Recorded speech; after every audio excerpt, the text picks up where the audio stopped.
নমস্কার, যুক্তিতর্ক সঙ্গে অর্কয় আপনাদের স্বাগত। আপনাদের সঙ্গে আমি অর্কপ্রভ সরকার। পশ্চিমবঙ্গের একটা বড় অংশের মানুষ কিন্তু প্রস্তুত তৃণমূলের বিকল্প খোঁজার জন্য। দেখুন, বামেদের এই মুহূর্তে তৃণমূলের বিকল্প বলে কেউ ভাবে না।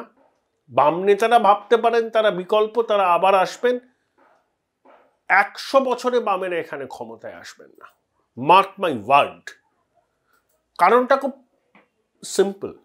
34 বছর রাজ্যপাট সামলেছেন, তো অন্তত 68 বছর বিশ্রাম নিন, তারপরে ভাববেন আরো 34 বছর লাগবে পায়ের তলায় জমি ঠিক করতে। 0 থেকে 1-এ উপনীত হতে পারেন কিনা সেদিকে নজর দিন। আগামী দিনে কংগ্রেস পশ্চিমবঙ্গে একটা বড় রাজনৈতিক শক্তি হয়ে ওঠার সম্ভাবনা আছে, যদি কংগ্রেস তৃণমূলের প্রলোভনে ফাঁদে পা না দেয়। অর্থাৎ আমার ধারণা কংগ্রেস কোনো অবস্থাতেই তৃণমূলের সঙ্গে আসন সমঝোতা করবে না। তারা যে 9টা আসন চেয়েছে ওটা ওই সমঝোতাটা বেচতে দেওয়ার জন্য কোনো অবস্থাতেই তৃণমূল কংগ্রেসকে 9টা আসন ছাড়বে না। এবং অধীরবাবু পরিষ্কারভাবে বলে দিয়েছেন যে তৃণমূল বিরোধিতার রাজনীতি থেকে তিনি সরে আসবেন না।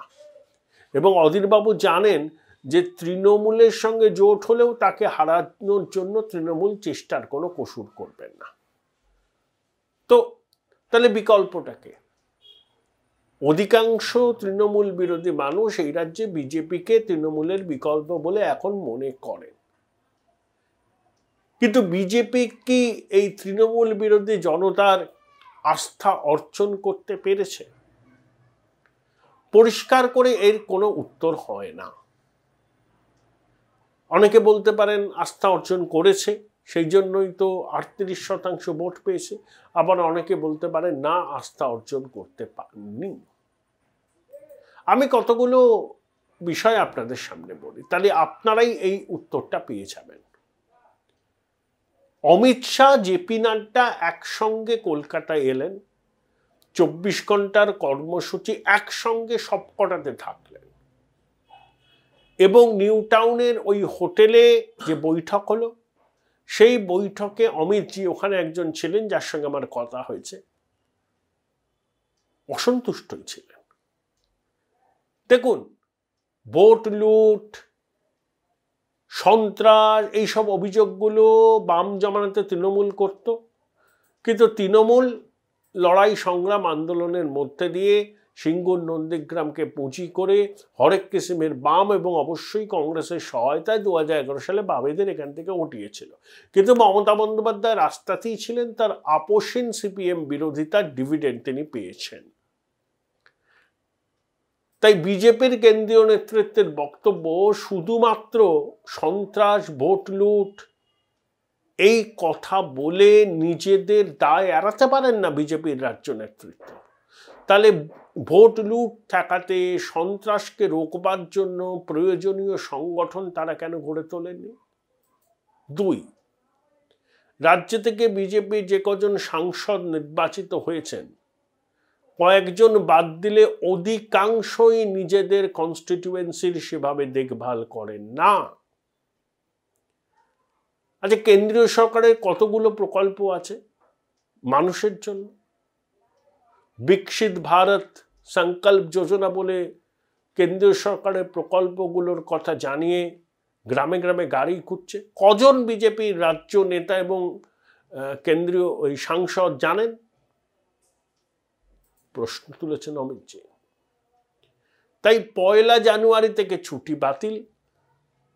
শুভেন্দুবাবু ঠিক কথা বলেছেন, এখন কিন্তু বৈঠকের সময় নয়, এখন রাস্তায় নামার সময়। একদিকে কেন্দ্রীয় সরকারের 10 বছরের কাজের খতিয়ান মানুষের সামনে তুলে ধরা, রাম মন্দিরকে কেন্দ্র করে হিন্দু আবেগের যে বিস্ফোরণ হবে সেটাকে কাজে লাগানো, এবং বিভিন্ন দুর্নীতির দায়ে অভিযুক্ত তৃণমূলের নেতারা অনেকে জেলে গেছেন, একাধিক বিষয়ে তদন্ত চলছে, তাই দুর্নীতি আর তৃণমূল যে সমর্থক, এই প্রচারটাকে সর্বস্তরে ছড়িয়ে দেওয়া।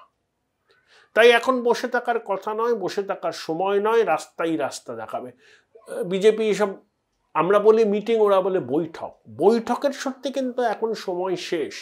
এখন কিন্তু পথে এবার নামো সাথী, পথেই হবে, এ পথছে না। তাছাড়া কিন্তু কোনো উপায় নেই। অমিতজি যে টার্গেট দিয়েছেন 35, আপাত দৃষ্টিতে অসম্ভব মনে হতে পারে, কিন্তু অমিত শাহ একেবারে হঠাৎ করে এই টার্গেটটা দেননি। তো মাল্টিপল সোর্স থেকে তিনি কিন্তু নানা রকম ফিডব্যাক পান, সেই ফিডব্যাক অ্যানালাইজ করে তিনি একটা কনক্লুশনে এসছেন।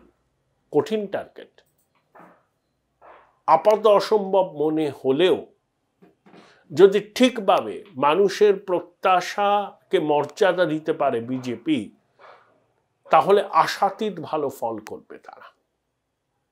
এটা অমিতজি জানেন। সেই জন্যই তিনি কিন্তু এই টাস্কগুলো বেঁধে দিয়েছেন। মানুষ, তৃণমূল বিরোধী জনতা কিন্তু তৈরি আছে, হ্যাঁ তৈরি আছে, কিন্তু তাদের বিশ্বাসের মর্যাদা তো বিজেপির নেতাদের রাখতে হবে।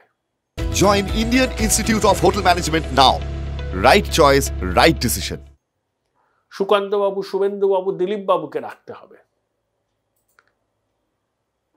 এবং সেই বিশ্বাস যদি মানুষ তাদের উপর যাতে করে, মানুষ যাতে তাদেরকে ভরসা করতে পারে যে না এরাই পারবে তৃণমূলের সঙ্গে সমানে সমানে লড়াই করতে, তখনই মানুষের মানে তৃণমূল বিরোধী জনতার সিংহভাগ সমর্থন বিজেপির দিকে ঝুঁকবে। কিন্তু সেই বিশ্বাস যদি অর্জন তারা না করতে পারে, তাহলে কিন্তু বাম কংগ্রেসের দিকেও একটা অংশের সমর্থন চলে যেতে পারে, তাতে তৃণমূলের লাভ। বামেরা টেস্টেড, তাদের নতুন কিছু দেওয়ার নেই, তারা কি করতে পারে সেটা প্রমাণিত ইতিমধ্যে। কংগ্রেস 45 বছর এই রাজ্যে ক্ষমতায় নেই, সার্বিকভাবে দেশে কংগ্রেস খুব একটা ভালো জায়গায় নেই, পশ্চিমবঙ্গে তো নেই, এবং পশ্চিমবঙ্গে কংগ্রেসের এই দুরবস্থার পিছনে দায়ী হচ্ছে তাদের নেতাদের ব্যক্তিগত অ্যাম্বিশন, একটা সিটে জিতে যাব, তার জন্য যা কিছু করা যায় করব ইত্যাদি। এবং কংগ্রেসের ক্ষয় মানেই তৃণমূলের বৃদ্ধি, সেটা এতদিন বাদে কংগ্রেসিরা বুঝতে পেরেছেন, এটাই আসার কথা। তাই স্বাধীনতার পরে পশ্চিমবঙ্গে তো হয়নি যে বিধানসভায় বাম কংগ্রেস নেই, একমাত্র বিজেপি তৃণমূল। এর সুবিধা তো পূর্ণ মাত্রায় তাদেরকে নিতে হবে। কবে কে জেলে যাবে তার উপর নির্ভর করে আমি রাজনীতি করব, এটা কোনো কাজের কথা নয়। নিশ্চয়ই পশ্চিমবঙ্গের মানুষের একটা বড় অংশের চাহিদা হচ্ছে প্রভাবশালীরা কবে জেলে যাবে, কিন্তু প্রভাবশালীরা জেলে গেলে ফাঁকা মাঠে আমি গোল করব, এটা কোনো রাজনৈতিক দলের লক্ষ্য হতে পারে না। কে জেলে যাবে কে জেলে যাবে না সেটা তদন্তকারী সংস্থার তদন্তের গতি প্রকৃতির উপর নির্ভর করবে। তারা দাবি করতে পারে, তদন্তকারী সংস্থা ঢিলে দিলে তারা সোচ্চার হতে পারে, কিন্তু একমাত্র এটাই একটা রাজনৈতিক দলের সাফল্যের চাবিকাঠি হতে পারে না যে প্রভাবশালীরা জেলে গেলেই আমরা হই হই হই করে মাঠ কাঁপিয়ে দেব, তা নয়। ওটা একটা আসপেক্ট, কিন্তু মূল বিষয় হলো ওই মানুষের বিশ্বাস এবং আস্থা অর্জন করা, সরকারের জনমুখী কর্মসূচিগুলোকে সামনে নিয়ে আসা।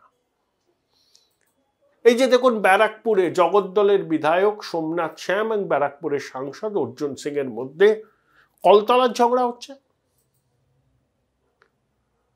অর্জুন তৃণমূল থেকে বিজেপি হয়ে আবার তৃণমূল। সুব্রত বক্সী নাকি অর্জুনকে বলেছেন যে গুরুত্ব দেওয়ার দরকার নেই, মুখ বন্ধ করে রাখা। তাহলে এই সমস্ত বিষয়কেও কিন্তু বিজেপিকে ফায়দা দিতে পারে যদি তারা বিষয়টাকে সঠিকভাবে অনুধাবন করে প্রয়োজনীয় রাজনৈতিক পদক্ষেপ নেয়।